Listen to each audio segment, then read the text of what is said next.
So I'm lucky enough that right at the place where I'm camped, RVing, there's a little trail and it goes down to the water. So I can basically slip the paddleboard without hopping in the car and go down to paddleboard for the day, which is kind of fun. It's a small lake, but it'll do.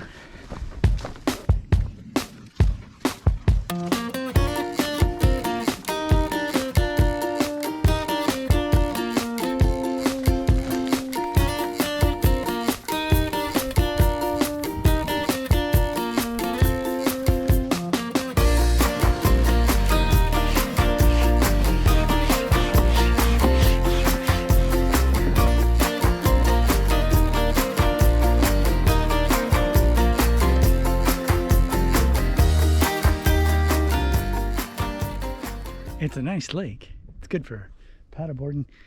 The water's a little murky, but still swimmable. Or so most of the people I talk to say. It's funny because at least there's no alligators to worry about. Like in Texas and Florida.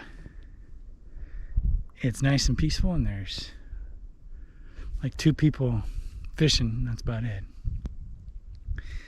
Way up out in the middle of nowhere in Northern California. So I had these ideas about entrainment, and I was just thinking, like, if you think about all the cultural stuff, entertainment, movies, songs, whatever, images, memes, it's all designed, I think, in a way to entrain you, like to think a certain way and act a certain way. And if you're not, there's a bit of disappointment. Like, if you think of all the people you talk to, one of the things they didn't want to do is, of course, disappoint their parents, disappoint their family, disappoint themselves, you know, no regret at the end of life and all that kind of stuff. So I got to thinking, I was wondering, like, hey, look at that. I mean, that's pretty nice, yeah. It's peaceful, sunny day. That's pretty nice, huh? So I thought about, like, personal entrainment. Like, if you have cultural stuff going on, could you help yourself by kind of entraining yourself, you know? And in that sense, what you listen to, what you watch, and everything like that, what you fill your mind and consciousness with is supporting your whole worldview, which means you get kind of myopic. I guess religions kind of do that in a way. You know, they keep people in. I know certainly with the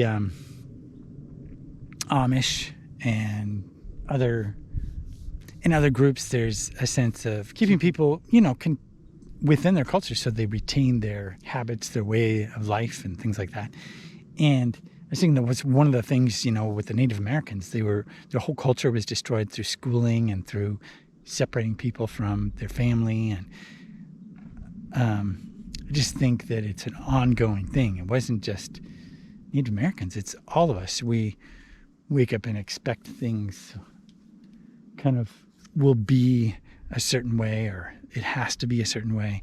So if you start living outside of culture even a little bit, think about the communes of the 70s, and it's the reason why I think retreats are so popular, because people want to kind of step outside of the culture and see it from a different angle, and kind of gets them to rejuvenate, but also reconsider their own identity within the culture and within their family and so on. And so I keep thinking about mini retreats, like week-long things you can do to just kind of, you know, get yourself in a state of mind where you're not always reacting.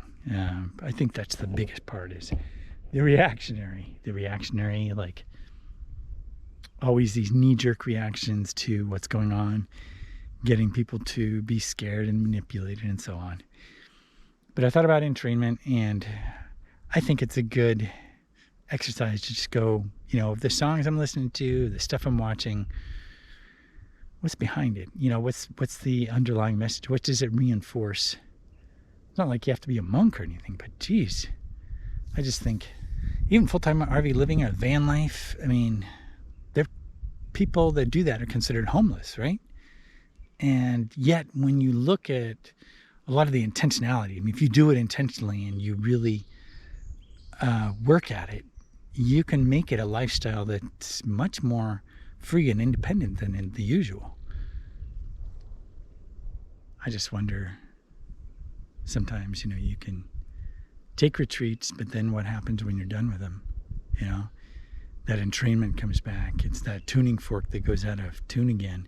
Once you get back into society, it's really hard to keep that momentum from a retreat, even if it's really long. You just get back into the same habits and routines. So I often wonder what's your own self-entrainment, or what's your own way of advertising to yourself on stuff and keeping a shift alive, even if you're in the same family or same circle of friends. I don't know. Can it be done? That's the real question. Can it be done? I don't know. But I think it's a good exercise. And I think I'm going to try some stuff. Experiment. Anyway, if you found this video helpful, be sure to give it a like. Thanks a lot for watching. I'll see you next time. Letting the paddleboard just kind of...